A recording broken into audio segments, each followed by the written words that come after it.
추풍인, 유우석, 가을바람, 하처 추풍지. 그 어느 곳에서 가을바람 불어오는지, 소소 송한꾼.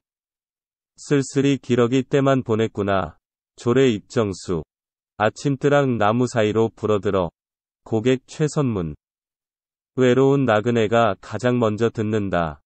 감상일. 오세주. 작자 유우석은 혁신적 성향을 가진 정치인으로서 정치적 좌절로 인한 오랫동안의 시리안 생활을 보냈다. 이러한 어려운 삶에서 그는 많은 시를 지었다. 이 시는 그가 객지에서 생활하는 시기에 지어진 것이다. 인간은 외로운 처지에서 차가운 계절의 변화를 가장 먼저 느끼게 된다는 평범한 진리를 체험하고 이를 시로 옮겼다. 이제 1. 이 구절을 보자. 하처 추풍지. 그 어느 곳에서 가을바람 불어오는지. 소소 송한꾼. 쓸쓸히 기러기 때만 보냈구나. 작가는 바람이 부는 것을 느꼈다. 그리고 그 바람은 차다. 그래서 그 바람이 가을바람인 것을 알았다. 그러나 그 바람은 차기는 하지만 그 부는 바람의 길이가 짧고 불어오는 방향이나 부는 시간이 짧아서 아직은 어느 쪽에서 불어서 어느 쪽으로 불어가는지 그 방향성은 알 수 없다. 다만 바람이 차다는 사실만이 확실한 것이다. 그리고 작가는 하늘에서 기러기 떼가 날아가는 것을 보았다. 그리고 그 소리를 들었다. 여기서 작가는 알아차리는 것이다. 저 기러기 떼는 분명 바람이 보낸 것이라고 말이다. 가을바람은 기러기를 실어서 오는 것이다. 아니 어쩌면 기러기가 가을바람을 타고 오는지도 모른다. 그런데 작가는 차가운 바람과 함께 날아오는 기러기 떼가 쓸쓸하다고 한다. 왜 작가는 쓸쓸한 것인가? 바람이 차가워서 쓸쓸한 것일까? 기러기 떼가 찬바람에 몰려 내려오는 것이 쓸쓸하다는 것일까? 우선 생각해 볼 수 있는 것은 작가 처한 처지에서 쓸쓸한 느낌을 받았을 것이다. 작가는 타향에 있으며 좌절한 처지에 있다. 그는 현실적으로 어렵고 궁핍한 것이다. 정신적으로는 확실할 것이며 경제적으로도 그러할 가능성이 높은 것이다. 그래서 그는 이미 마음이 추운 것이다. 낙마한 정치인을 가까이 하는 사람인들 있었으랴. 그래서 그는 가을보다는 겨울이 닥치는 것이 더 두려웠을 것이다. 이런 중에 어디서 불어오는지도 모르는 한 자락 가을바람은 작가에게 올 것이 이제 오고 있다는 섬찟함을 주었을 것이다. 다음으로 생각해 볼 것은 차가운 가을바람에 날아오는 기러기는 정치적으로 쫓겨난 자신의 상징물로 느껴진 것이다. 찬바람에 쫓기듯 날아가는 기러기를 보는 순간 바로 자기 자신의 처지가 생각나는 것이다. 그래서 작가는 쓸쓸한 것이다. 여기서는 갑자기 불어오는 가을바람과 차가운 가을바람과 함께 하늘을 날아가는 기러기 떼로 인하여 자신의 역락한 처지를 느끼는 것이다.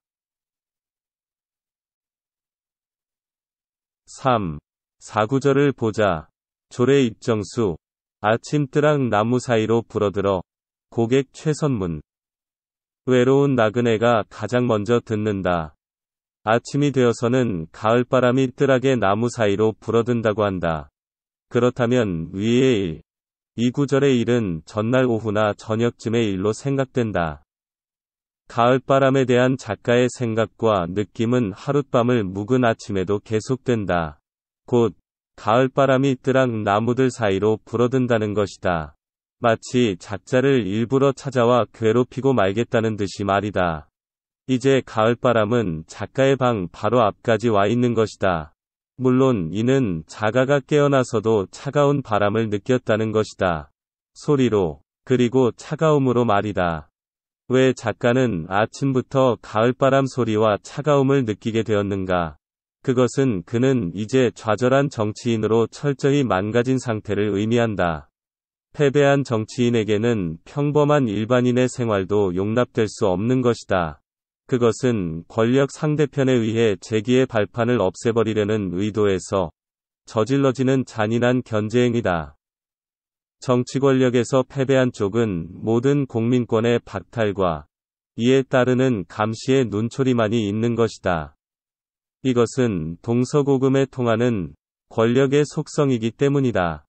그래서 그는 이제 따뜻한 하룻밤을 보내는 것이 아쉽고 그것이 관심사가 되는 불우한 처지가 된 것이다. 다른 일반 사람들도 접근을 꺼리는 것이다. 그로 인한 피해는 받기 싫다는 것이다. 그래서 그는 늘 혼자이고 떠도는 것이다. 그리고 외로운 것이다. 마침내 그는 스스로 외로운 나그네라고 말하고 있다. 그는 심정적으로도 외로운 것이다. 그는 차가운 바람이 싫고 두려운 것이다. 그래서 그는 차가운 바람과 나아가서 찬 겨울과 만나고 싶지 않기 때문이다. 왜냐하면 차가운 가을바람은 혹독한 겨울의 전령사이기 때문이다.